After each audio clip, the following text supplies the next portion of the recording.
electrónica a través de, ¿cómo se llama esta revista? Bueno, había una revista con la cual uno aprendía electrónica bueno, sabía un montón de electrónica y además que Osvaldo era un genio. Entonces era el único que capaz de seguir lo que hacía Mario. Entonces Mario, obviamente, se enamorado de este estudiante que era un genio, ¿ya? Y Osvaldo no le da pelota, porque Osvaldo, como es así, andaba por otro lado. Pero entonces hizo que nuestro curso se dividiera entre alfas, betas y gamma. El único, ustedes no sé si han leído el libro de Aldous Huxley, sí, que se llama, la verdad, Un Mundo Feliz, sí, en donde la gente se divide en los alfa, beta y gamma. Bueno, el único alfa era Osvaldo. Nosotros nos dividíamos entre beta y gamma, porque este curso no se entendía absolutamente nada. Y esa es la manera que conocí. Entonces, yo personalmente empecé a hacer mi tesis de grado con Mitzi y empecé a trabajar en el laboratorio de Mitzi, a la cual aparecía Mario y empezaba a tiritar, ¿no? Y me acuerdo perfectamente una vez que yo estaba con un batrá como de 2 litros con una solución. Aparece Mario y ya les voy a contar otras historias, pero pueden ir descolocadas en el tiempo, pero, sí, pero aparece Mario y a mí se me cae el frasco, obviamente, ¿no? ¿Verdad? Y me dice, chiquillo idiota, ¿pero qué has hecho? ¿Qué sé yo? Y ahí es cuando yo conocí a Cecilia y a Mitzi, porque bajaron inmediatamente a defenderme, porque eran mis protectoras, de este energúmeno. ¿Y cómo conocimos a Mario? Porque ahora me acuerdo perfectamente cómo lo conocimos. Nosotros los bioquímicos éramos extremadamente sobrados, andábamos todos con corbata humita y nos creíamos extremadamente inteligentes y extremadamente cultos. Entonces llegamos a esta, porque la escuela de medicina estaba muy cerca de donde estaba la escuela de la Facultad de Ciencia Química Farmacéutica, y habían estas como, no sé, era una especie, un edificio muy antiguo, ¿verdad? Y ahí estaba el laboratorio. Y entramos y había esta persona con una tremenda llave inglesa arreglando un lavatorio, ¿ya? Entonces Moncho Litvak, con el cual ya les contaba, Moncho Litvak le da una patadita a esta persona y le dice, estamos buscando al doctor Luxoro. Y sale este energúmeno de abajo y se para y dice, el doctor Luxoro soy yo. Esa fue la manera que yo conocí a Mario, ¿no? Entonces desde ese momento el terror ya, imagínate con un mameluco eso como de gaffeter, y se para, además que era como de este porte, con mucha fuerza. Y era constante, o sea, imagínate, y eso me trae a recordar otro momento en el laboratorio, y probablemente por eso boté el frasco, en que este personaje entró, pero como un energúmeno desesperado, y metió la cabeza debajo del agua en el lavaplato, y se echó todo un paquete de rinzo en la cabeza, y se empezó, y yo le dije, ¿qué le pasa? Entonces después que se lava la cabeza de esa manera me quedé mirando y es que se me paró una mosca. Bueno, ese era Mario Luxoro. A ver, pero realmente si uno lo mira en perspectiva, yo creo que la genialidad de Mario fue darse cuenta de que existía la jibia y que era única. Mario hizo su doctorado y fue uno de los primeros, yo creo que en doctorarse afuera, en el MIT, ¿ya? Y lo hizo precisamente en microscopía electrónica, mirando el axón de la jibia. Y Otto F. Schmidt, que era su profesor en el MIT, le dijo, sabemos que en Chile hay estas jibias muy grandes, entonces lo que queremos es que cuando tú te vuelvas a Chile, seguimos nuestra colaboración y tú nos mandes los axones para acá. Y Mario se vino para acá, vio la jibia y dijo, yo no mando ni un axón. No. Y ahí empezó a trabajar en la electrofisiología del axón de la jibia, que es se llama Tosidicus giga y es la jibia de la corriente Junco, con Eduardo Rojas. Y trabajando en la estación de biología marina hicieron los primeros descubrimientos, y el descubrimiento más importante es determinar que estas proteínas que movían los iones de un lado para otro y que ahora llamamos canales de iones, son proteínas. Entonces esa es la primera evidencia que los responsables de la excitabilidad en el sistema nervioso son proteínas. Y eso lo hizo.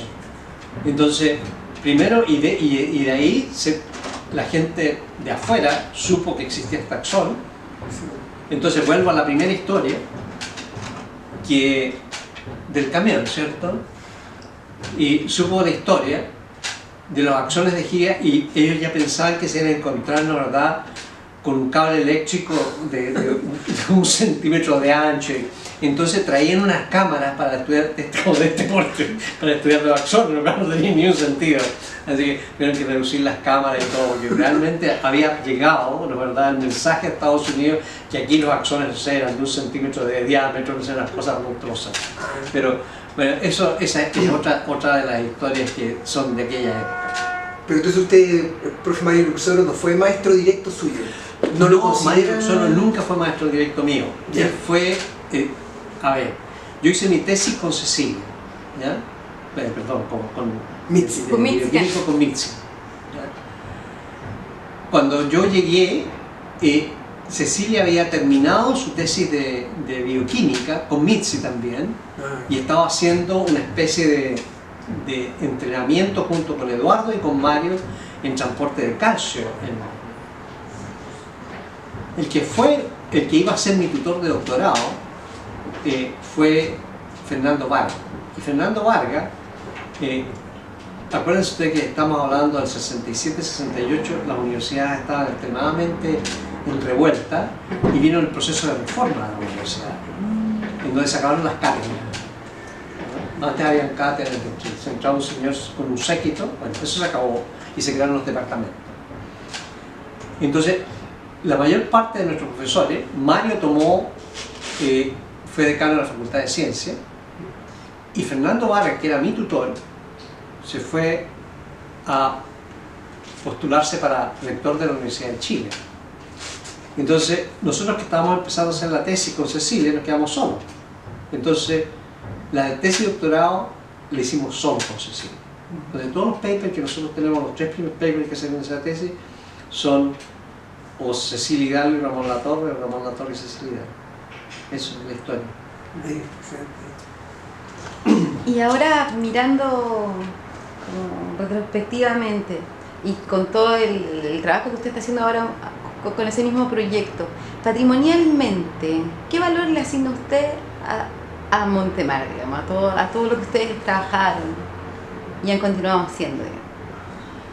Mira, ustedes me contaban y me aclararon un punto que es bien importante, que el patrimonio está dentro de un contexto, ¿no? O sea, que es un contexto humano y un contexto de las cosas que esos seres humanos dejaron, ¿ya? Yo creo que la gran herencia, y es por eso que Mario Luxoro es tan respetado, es darse cuenta de crear un lugar en donde primero no había paternalismo, que lo único que importaba era hacer buena ciencia y que la gente joven era dejada libre a cometer sus propios errores. Entonces, uno realmente, y los profesores, los que te guiaban, estaban ahí para apagar incendios. Entonces, se creó un grupo de gente que es muy especial. O sea, ustedes tienen que tener en cuenta que éramos como 10 y hay 3 premios nacionales de ciencia y 2 miembros de la Academia de Ciencias de los Estados Unidos, un grupo tan pequeño.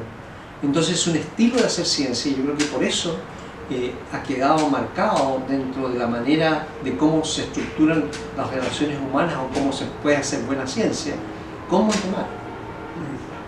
Y yo creo que es por eso, o sea, porque tú llegabas y te dejaban libre.